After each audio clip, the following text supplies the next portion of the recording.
Aloha to the lahui. Welcome back to Connect the Dots with Jenny. I'm going to tell you a story about a hit and run that happened a week ago today on the fuckery that ensued with Maui Police Department. So, the lahui was driving out from Kaupo side. It's about 8:45 p.m. November 18th, Tuesday night. They're driving out from Kaupo side towards town, and someone is driving in towards Kaupo. Right about when they get to Ulapalakua, right before the bends, this white big ram drives head on straight into this Toyota Tacoma driven by the lahui. Okay. This guy takes off. He's got damage to his truck, and the Toyota Tacoma he just hit and left is totaled. Okay. So that guy digs out. They call the cops. The cops come. This guy had a trailer. So still, so there's two holes. Yeah, there's a trailer too.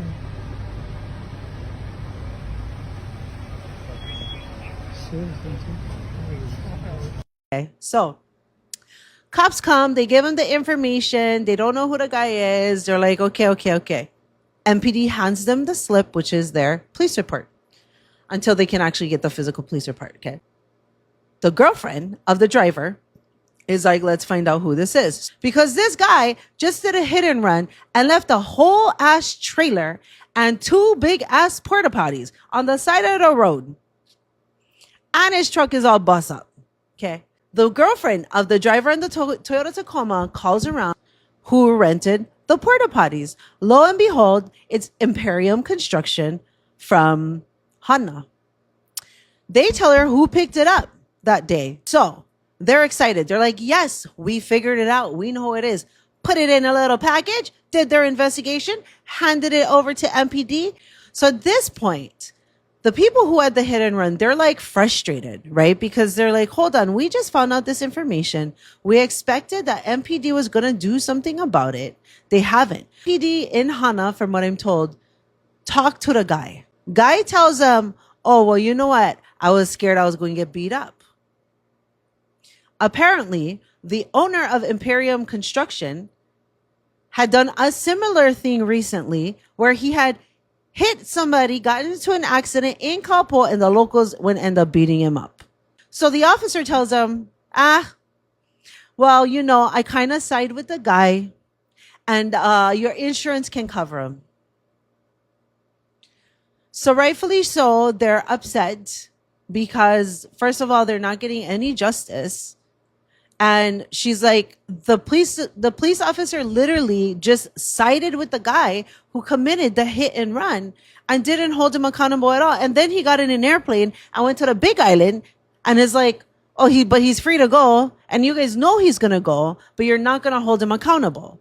And so apparently he went and they said, oh, well, he's going to go and then he's going to come back and he's going to come into the station and he's going to talk to the sheriff. He's like, okay, we shall see. So the last time I spoke with them was on Friday, and they're just really frustrated. And she said she was going to call and try to get she didn't know the process. So I explained to her the process, which is you get that little white sheet, you call to the police station. You're entitled to get your police report. Everybody is entitled to get their police report, by the way. On that little slip of paper, it will have the name of the officer. She's like, I don't even know the names of the officers. And I was like, hey, listen, if you look on top of that piece of paper, there's going to be a name on it. That's the officer. You can call, maybe just wait a few days. They got to write up their report and then you can have a copy of it. So she calls, right? And she's like, oh, can I get a copy of the police report? And the officer tells her, no, you don't need. No worry. Just give your insurance company the number and they get them. So then she's like, okay. So she calls her insurance company and they're like, no, we need a physical copy. I need you to go get the physical copy. So it's just like this extra running around that's just kind of needless. And so she reached out to me because they felt like nothing was being done for them and that the Maui Police Department should have been doing stuff. So today, it is now a week later, I just went and checked Ikokua, and that individual does have a charge for what he did. His next court date is December 18th. So he will be getting accountability for that. I have been talking about this in my story since last week, Thursday and Friday. So Well, let's hope that they're just doing this is the due diligence that they're doing, and not just because the Kanaka Patrol is effective in blasting MPD and letting everybody know what's going on. Mahalo for tuning in, Lahui. Have a wonderful night until we come back and I share with you more stories from the Lahui on fucked up ways that they haven't been helped by the Maui Police Department and ways that they haven't gotten any justice. Mahalo for watching. Aloha.